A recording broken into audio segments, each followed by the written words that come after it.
안녕하세요 여러분, 윤재입니다. 오늘은 제가 자주 사용하고 있는 어플 몇 가지를 소개해 보려고 합니다. 근데 중고 거래예요. 시즌이 새로 바뀔 때마다 아무래도 눈길이 가는 제품들이 있다 보니 집에 들이는 옷과 신발들은 많아지잖아요. 근데 나가는 게 없어. 집은 한정적인데 계속 들어오기만 하니까 이걸 비워줘야지 또 공간이 생기겠죠. 그래서 요즘 제가 가장 많이 사용하는 어플은 중고 거래 어플입니다. 우리가 흔히 아는 중고나라, 푸르츠 패밀리, 번개장터, 그리고 당근. 여기서 조금 더 뭘 아신다 하는 분들은 무신사, 유즈드까지 이렇게 해서 총 5가지 제가 요즘에 사용하고 있는데요. 사용하다 보니까 장단점이 확실히 있더라고요. 유명한 만큼 수수료가 많다든지 인지도가 떨어지는 만큼 판매가 저조하다든지 이런 거를 가볍게 한번 다뤄보는 영상 되겠습니다. 그럼 빠르게 한번 봐볼까요?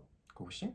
자, 첫 번째로 중고나라입니다. 중고나라. 어떻게 보면 가장 시초라고 볼 수 있겠죠. 가장 오래된 중고거래 플랫폼이라고 저는 생각을 합니다. 실제로도 제가 가입한 지 꽤 오래됐더라고요. 카페에서 등록할 때 좀 수월했던 부분이 어플로 할 때는 뭔가 번거롭다라는 느낌이 좀 컸던 것 같아요. 편하지 않고 클릭하고 적어야 되는 게 좀 많다라고 느껴졌고요. 요즘 중고거래 플랫폼에 수수료가 있는 거 아시죠? 내가 편하게 사고 파는 만큼 이 어플을 사용한 수수료가 붙는데 다른 플랫폼에 비해 조금 저렴했던 것 같아요. 제가 15만원짜리를 판매를 한다 그러면 구매 확정 후 정산이 될 때는 1,500원 정도 차감하고 입금이 되더라고요. 15만원에 1,500원, 1%? 1% 정도의 그런 수수료인데 다른 플랫폼에 비하면 꽤 저렴한 편입니다. 오래된 만큼 이용자가 굉장히 많은 편이고 거기에 노출도 꽤 되는 편이에요. 수수료도 요즘 수수료에 비하면 좀 저렴한 편이고 그렇다 보니까 이용하기에는 쉽지만 뭔가 좀 올드한 이미지가 생겨버려서 저는 요새 손이 좀 많이 안 가는 어플입니다. 요즘에는 잘 이용하고 있지 않은 플랫폼이고요. 자, 두 번째로는 당근입니다. 요즘 제가 좀 재미를 보고 있는 어플인데 동네에서 거래하는 거다 보니까 직거래 위주의 구매자가 많아요. 시간이 여유롭지 않다 보니까 판매하는 입장에서는 택배 거래가 편할 때가 많거든요. 근데 당근 같은 경우는 구매하시는 분은 바로 와서 사가시려고 하는 경향이 좀 많고 그러다 보니까 구매자가 요청하는 거 아니면 택배비는 거의 잘 들진 않는 것 같아요. 그리고 당근페이라는 게 또 있어서 당근페이로 제가 받을 수도 있고 제 계좌로 받을 수도 있고 송금 요청을 할 때 2가지를 제가 선택해서 할 수 있는데 일반 채팅처럼 손쉽게 물어보고 판매하고 할 수 있는 것 같아요. 다가가기 쉬운 플랫폼 중에 하나인 것 같고 그리고 우선 수수료가 없어요. 이유는 모르겠는데 수수료가 없고 택배 신청이 수월해요. 구매자가 자기가 택배비를 부담하면서 신청을 할 수도 있고 택배비까지 판매자가 송금을 받고 어플에서 택배 신청을 할 수도 있어요. 그러면 자기가 사는 문 앞에 당근하고 숫자를 적어두면 기사님이 픽업해 가시는 거죠. 따로 주소지 노출을 할 필요가 없다라는 게 가장 큰 장점인 것 같고 판매자와 구매자의 서로의 니즈를 충족시키기에는 수월한 편이다 라고 저는 생각이 들었어요. 우선 베이스는 지금 내가 있는 동네가 가장 큰 베이스긴 한데 제가 따로 그 동네를 설정해서 그 동네에서 팔고 있는 것도 볼 수 있고 그리고 부동산이나 이런 방을 알아보기에도 당근에서도 많이 거래를 하는 것 같더라고요. 중개 수수료나 이런 게 조금 세이브가 되는 것 같기도 해요. 나눔하는 경우도 많더라고요. 친근한 플랫폼이라고 저는 와닿고 요즘에 자주 이용하고 있습니다. 당근은 좀 이런 재미가 있고 또 세 번째는 번개장터입니다. 번개장터 같은 경우는 정말 많이 이용했던 플랫폼이에요. 중고나라 못지않게 되게 많이 이용했던 플랫폼인데 우선 이전과 달리 어느 순간부터 수수료가 생기더니 안전결제밖에 되지 않는 거죠. 내가 5만원짜리 물건을 팔고 싶을 때 수수료가 붙어서 4만 얼마를 내가 정산을 받을 수밖에 없다. 난 5만원을 받고 싶은데 그럼 상대는 5만원보다 깎으려고 하겠죠. 저는 마지노선이 5만원이에요. 그러면 이 5만원을 받기 위해 수수료를 생각하고 5만 2천원, 5만 3천원 막 이렇게 가격을 높일 수밖에 없는 거죠. 그렇게 되면 구매자 입장에서는 비싸다고 느껴서 거래를 하지 않습니다. 다른 플랫폼에 비해 수수료가 굉장히 좀 세다고 느껴져요. 그리고 개인적으로는 AI가 채팅을 확인해서 운영사항을 위반한다라고 했을 때 바로 가차없이 경고를 먹여버립니다. 경고를 먹이게 되면 판매 제한이 걸리겠죠? 판매 제한이 되면 제가 여기서 팔고 있는 상품이 노출되지 않아요. 우선 구매자와 거래나 이런 대화를 할 수 없기 때문에 모든 채팅이 열리지 않아서 구매 시작조차 할 수 없습니다. 그게 조금 별로더라고요. 갑자기 없던 수수료가 생기더니 수수료가 저렴하지도 않아. 이체를 요구하려고 하면 위반 사항이라고 해서 페널티가 주어집니다. 며칠, 판매 제한, 2주, 한 달. 이렇게 판매 제한에 또 등급이 있더라고요. 굉장히 짜다, 쓸데없이 꼼꼼하고 좀 인간미가 없는 플랫폼이라고 많이 와닿았어요. 물건이야 너무 많죠. 저도 그래서 자주 이용하고 오래 이용했던 유저인데 요즘 들어서 좀 마음에 안 들어요. 단순적인 저의 의견일 수 있죠. 그렇지만 다른 플랫폼과 비교했을 때 이 번개장터만 고집할 필요는 없다고 생각을 합니다. 당근도 사진을 올리면 그 사진이 AI로 분석을 해서 글을 써줘요. 전 그게 너무 편하던데요. 그리고 번개장터도 역시 AI의 기능으로 제가 굳이 쓰지 않아도 제목부터 내용까지 AI가 작성을 해주는데 참고하기에는 굉장히 좋습니다. 반값 택배, 알뜰 택배, 일반 택배 이런 것도 이제 배송비 별도 표시하는 것도 있고 다른 플랫폼과는 다르게 해시태그를 내가 할 수 있어요. 5개. 프라다를 판매하고 싶다 그러면 사람들이 프라다를 검색할 거 아니에요. 근데 내가 팔고 싶은 게 프라다 가방이야. 그러면 프라다 가방, 뭐 프라도 나일론백, 프라다 토트백, 프라다 클러치백 이런 식으로 사람들이 검색할 만한 그런 검색어를 내가 해시태그로 달 수 있다는 게 조금 더 노출이 잘 되는 방법을 제안을 하는 거죠. 장점도 되게 많지만 단점도 없진 않다 라는 의견입니다. 네 번째로는 후르츠 패밀리입니다. 후르츠 패밀리도 제가 너무 잘 쓰고 있는 플랫폼이에요. 요즘 들어 굉장히 물건도 많아지고 그런 거래 사항도 많아진 느낌이 제가 이용하면서 체감이 되는 그런 플랫폼인데 검색해서 봤을 때 물건이 잘 눈에 들어오고 그리고 판매자 입장에서 정말 좋았던 거는 이 거래 수수료를 내가 부담을 할 수도 있고 상대가 부담을 할 수 있게 설정할 수 있다는 게 가장 큰 장점이었던 것 같아요. 후르츠 패밀리 같은 경우는 글을 올릴 때 AI로 글을 작성할 수는 없지만 사이즈, 브랜드, 그다음에 카테고리, 사용감,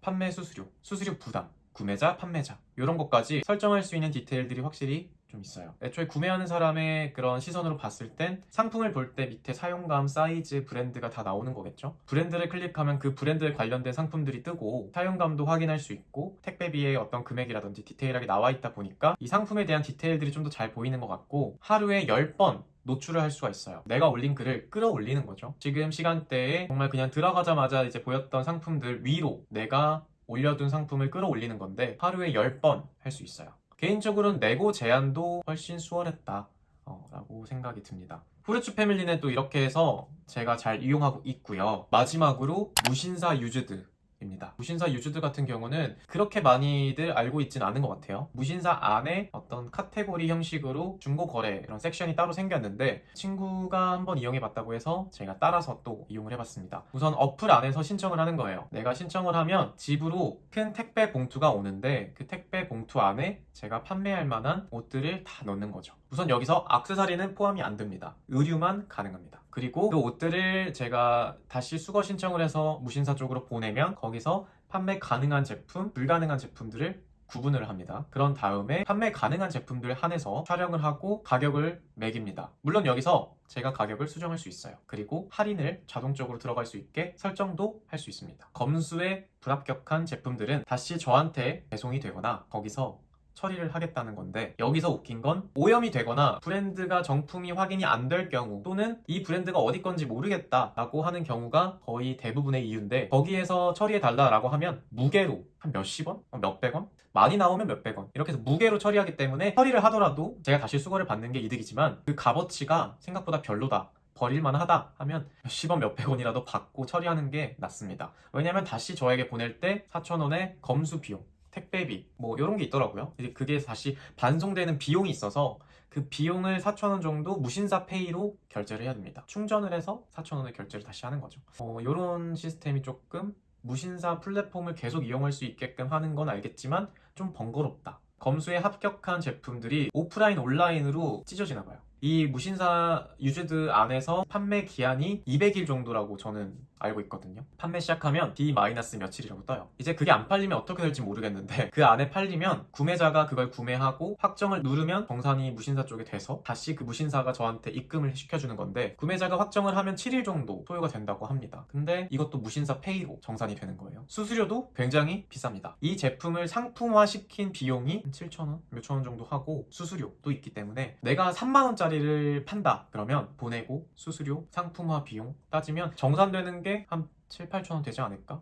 그런 생각이 좀 들어요. 되게 장단점이 확실히 있긴 하더라고요. 위탁으로 맡긴 거기 때문에 수수료나 상품화 비용이 조금 비싸다는 점 요게 좀 단점인 것 같고 대신 편한 건 집 앞에 그냥 막 넣어서 두면 가져가서 사진 찍어주고 상품화 시켜주고 아닌 거 분리해주고 다시 집까지 보내주기까지 편리함이 있죠. 무튼 저는 이렇게 해서 잘 이용하고 있습니다. 5가지 플랫폼 택배 같은 경우를 보자면 중고나라 같은 경우는 택배는 따로 제가 보내고 송장 번호를 직접 입력을 합니다. 그리고 번개장터 같은 경우는 그 안에서 택배를 신청할 수 있어요. 집으로 수거 신청을 할 수도 있고 제가 직접 보낼 수도 있고 그 다음에 편의점 예약을 해서 내 예약 번호만 치면 송장 뽑고 결제하기만 하면 그런 편리한 예약 시스템도 있고 당근도 마찬가지로 이 어플 안에서 예약을 할 수 있어요. 그런데 후르츠 패밀리 같은 경우는 예약 시스템이 따로 없기 때문에 미리 예약을 따로 어플로 하고 나중에 제가 운송장을 직접 입력해야 되는 시스템으로 이용되고 있고 무신사 유즈드 같은 경우는 그 안에서 알아서 다 해주는 그런 좀 편리함이 있죠.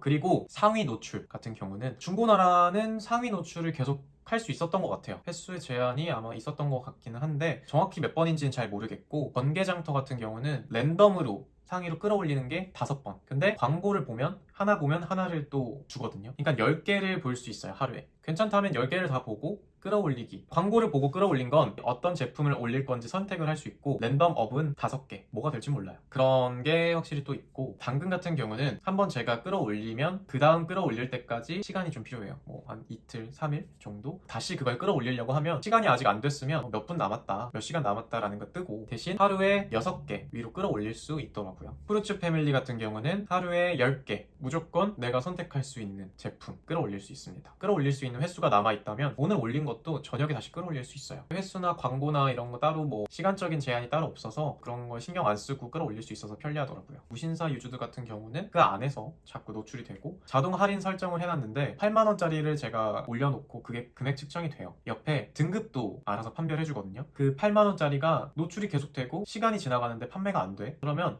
이 정도 가격이면 판매가 되겠다라고 자동적으로 할인율이 들어갑니다. 그러면 그 할인율에 따라서 정산되는 금액도 줄어들겠죠. 뭔가 자동화 시스템이 편리하긴 하지만 결국엔 그럼 판매되고 정산되면 남는 금액은 얼마 없을 수 있다라는 거. 그래서 저는 이 5가지 플랫폼을 이용은 하고 있지만 실질적으로 자주 이용하는 건 3가지 정도. 번개장터, 당근, 후르츠 패밀리 이렇게 정도 이용을 하고 있습니다. 자, 이렇게 해서 오늘 제가 준비한 영상은 여기까지입니다. 절약하는 그런 소비에 좀 잘 맞는 것 같아서 제가 자주 이용하고 있는 중고거래 어플 몇 가지 소개를 해봤습니다. 저는 또 다음 영상 빠르게 들고 올게요. 여러분 안녕.